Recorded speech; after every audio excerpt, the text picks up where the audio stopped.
You can't manage what you don't measure. We all know that. So we need to start by identifying how many caregivers are in your workforce and reviewing existing benefits using surveys, HR data, and employee feedback to assess what supports are most needed, and ensuring that benefits, leave policies, mental health resources, and financial assistance are aligned with the realities of caregiving.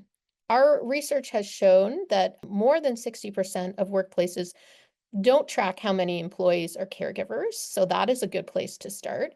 We know from some organizations using employee benchmark surveys to identify caregivers and understand the types of care they're providing. It really helps tailor those workplace supports more efficiently and effectively.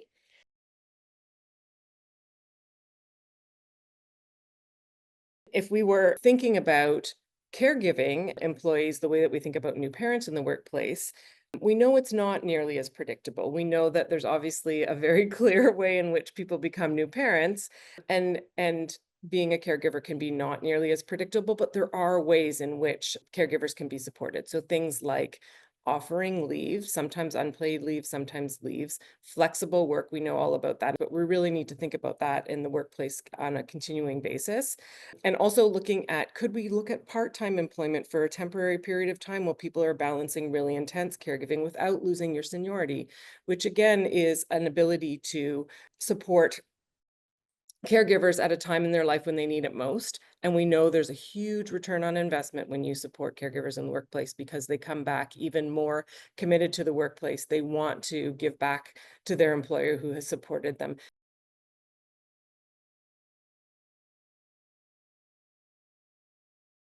For a lot of caregivers, it's episodic. Our benefits and our leaves are designed for one period of acute caregiving, usually designed for end of life caregiving. So it might be, however many weeks, it's discrete, and then the employee is expected to go on, go back, continue.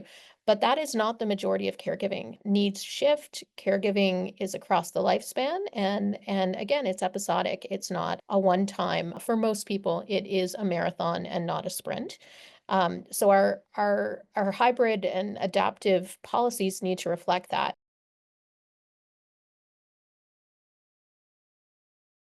There was a study done in 2023 by the Rutgers Center for Women in Business that looked at the skills that caregivers were building through their caregiving activity. Empathy and emotional intelligence, we know in leadership roles and across organizations, this is really important.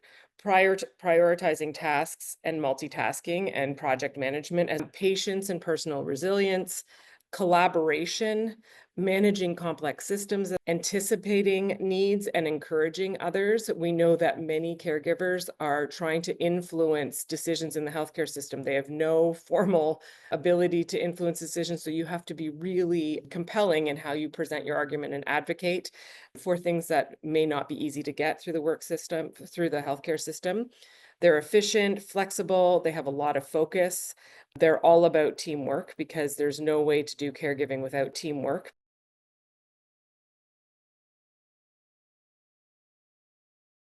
As with any culture shift, visible support from senior leadership is essential. So if you are in senior leadership, chances are someone on your team has had a care experience, a caregiving experience. And that's something you can really bring into this conversation. We know that people feel much more comfortable when senior leadership is clear and open, and leaders who share their own caregiving experiences authentically and vulnerably can help reduce that stigma and encourage others to speak up. Many employees have told us that they are afraid to disclose their caregiving responsibilities. So building trust is key.